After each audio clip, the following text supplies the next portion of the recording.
All right, guys, we're back, and today we're going to look at Dapper, a player that's really flourished since moving over to Valorant. He's playing on Sentinels in Valorant, but this game we're going to take a look at his time in Bad News Bears.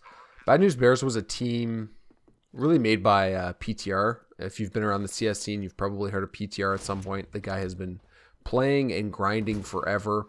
He's typically the IGL of this team. He's also kind of the guy that put the Bad News Bears team together over its many iterations over the years. So if you look at the names in this game, you'll see there are a lot of Valorant players in this game.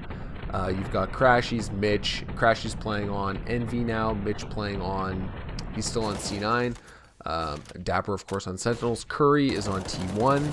Zeppa is also on Cloud9. And then, I guess lastly, kind of Fang is the other big name. Fang is really making a name for himself on Extra Salt. He's still playing CS, and they just had their first LAN event in EU where they performed very well. So it's kind of cool to see like the names as they were coming up, right? This is kind of like watching, NBA players of today playing in their college years. You really get to see kind of where they came from and the type of play style they had. Both of these teams were considered very good Mountain Dew League teams, near the top, probably top 4. And the odds for this game in terms of who was going to win were very even. So I'm going to show a clip of Dapper in Valorant now. Last player standing. 70 HP coming market. Market on you. Fires out. Ouch. Market and cap.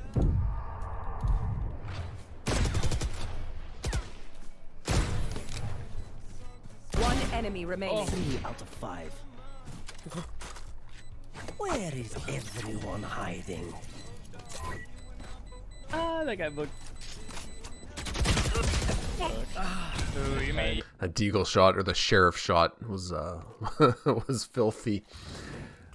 He really is, like, he mostly plays Cypher. He's playing a little bit of Viper as well, and he's playing a little bit of Sova, but he mostly kind of Viper and Cypher, I guess. And he really is, I would say, of all the agents in Valorant, those are the two that are very post-plant focused, and I actually really like the way he plays his post-plants. I'm going to show some clips later, kind of the way he plays his post-plants and the strategy behind them. But Cypher, at least when I play Cypher in Valorant, you're so comfortable in 1v1s just because you can get the intel with your camera, you can rely on trips, and I don't know what they're like, what are they doing with this stack here? But it's a 4v1, I guess it doesn't matter much. But Curry Sneaky walks into the stack, and I'm sure he was wondering what the fuck they're doing. But yeah, I've always found Cypher is kind of a guy you can really lean on in a 1v1, and Viper is like that as well. These types of rounds are really, I don't know if this makes Dust 2 boring or good. Like, these fights at long, you always see them, and they waste so many nades. And yeah, I'm going to talk about a little bit more about that later. But notice how Dapper just threw that molly in tons. And then, so they saw the molly came in from the right side, but then Jonji sneaks in through the left side of the entrance, and he gets a free kill. Yeah, I don't know if the nade situation at long on Dust 2 makes the map good or if it makes it bad. It just seems like it's almost the same thing all the time. It adds a lot of randomness to the map, where there's just a shitload of flashbangs, a shitload of nades that are coming out. You can see Dapper here really trying to farm money with that, with the MP9, eh? And he only gets one, but super aggressive. Here, they're going to peek out. Look at their save. They have no money. And he gets that double flash from Jonji. So Jonji throws the flash behind Dapper there. And you can see when he comes out, like that guy that he was facing, the second guy that he was facing, was about to recover from his blind. And Dapper guaranteed would have lost that gunfight, right? But the flash comes in, it pops behind Dapper, so he can still continue to have the gunfight. It was a really nice flashbang. And so Dapper he's mostly the dedicated long guy, and you can kind of see when you don't have a ton of teammate support like that, it's very hard to like you get overwhelmed very quickly at long, right? If they send 4 out long and your teammate is kind of rotated towards cat there, you want to kind of try and use your teammate to help, but you also don't want them to overwhelm you in pit. Like you don't want them to start hopping up on the ledge and peeking wide on you. So that's kind of why Dapper had to take that aggressive-ish peek. It's easy to say that he should have waited for his teammate to help there, but he really just didn't want to get overwhelmed by the people circling around the pit. All right, into the second half we go, and you can see this is going to be a tough game for Bad News Bears to come back from this, but they make a game of it, so I'll keep going.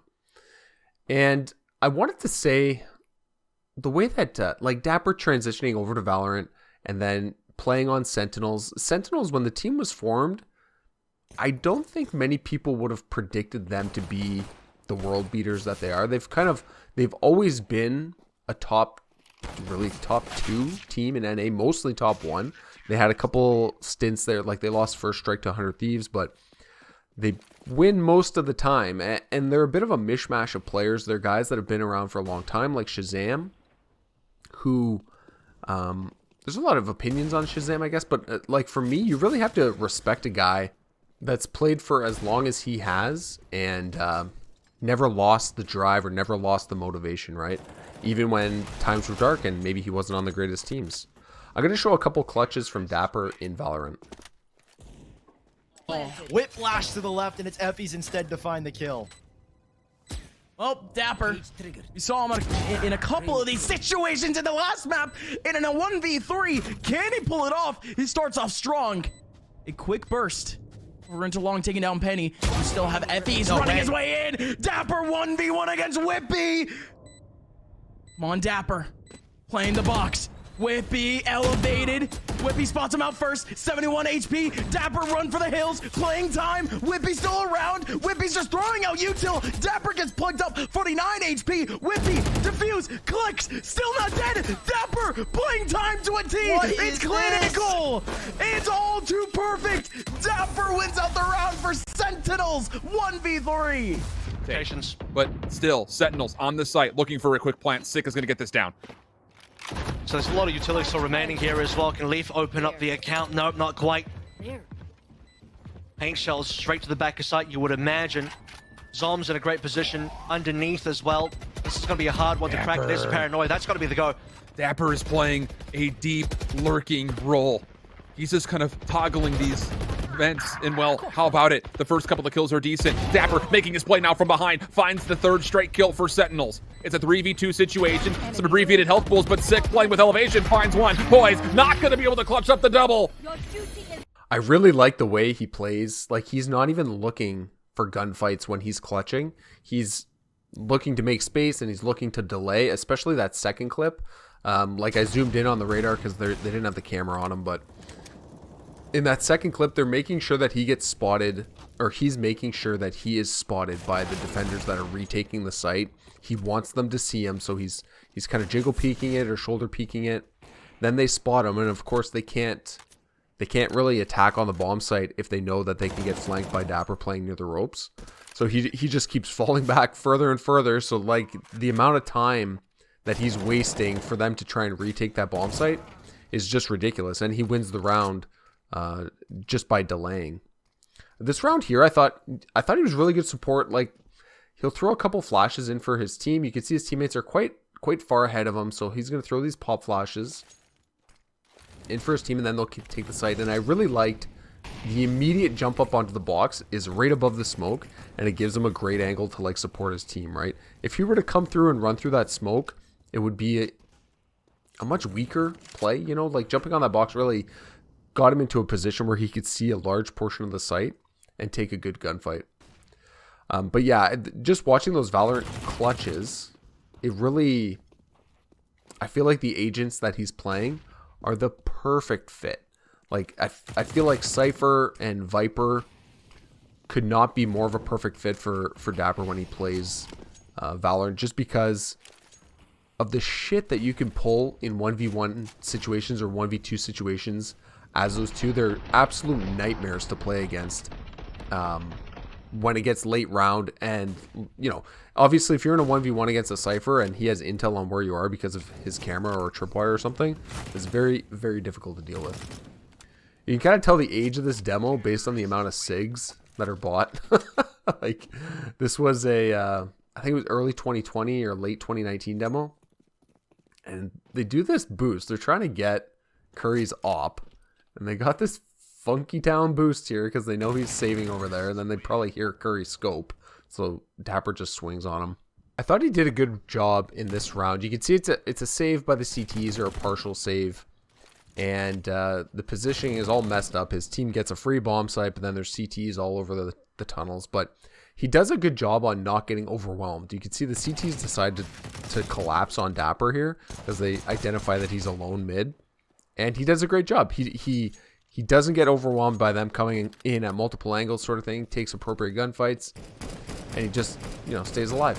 Of course, every good Dust 2 game is going to have the scumbag auto sniper move, which again, I don't know if this makes Dust 2 a good map or a bad map, but you know, if Valve would have deleted the double doors or made that a wall or something that you couldn't shoot through, people would have been pissed. So they had to do what they had to do, but I will concede that Dust 2 might be on the way out in terms of what kind of should be used in the competitive landscape, even though it's probably my favorite map. And this is another interesting round. He throws out these 2 flashes, but the opper that's peeking into tunnel is playing so far forward that those flashes just pop right behind him, right? So the flashes did absolutely nothing. And he just kind of gets counter-stratted a little bit. And this is the type of gunfight, like with the SG, so good, right? This would be kind of hard with an AK, but once you get that little bit of a zoom, you just tap, tap, tap, and it makes that type of gunfight really easy. In Valorant, Dapper and his team and Sentinels have really, how can I say this?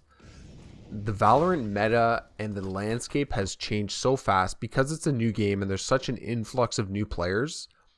It's really commendable that they've been able to stay on the top of NA for as long as they have. Like, we've seen players come and go, like TSM was one of the top teams in NA, you know, about a year ago for Valorant, and now they're absolute dog shit, right? So for a team to be able to stay consistent as long as Sentinels has is really, really commendable. This is classic Dapper, by the way. If you watch him play in Valorant, he does that. He still does shit like that in Valorant.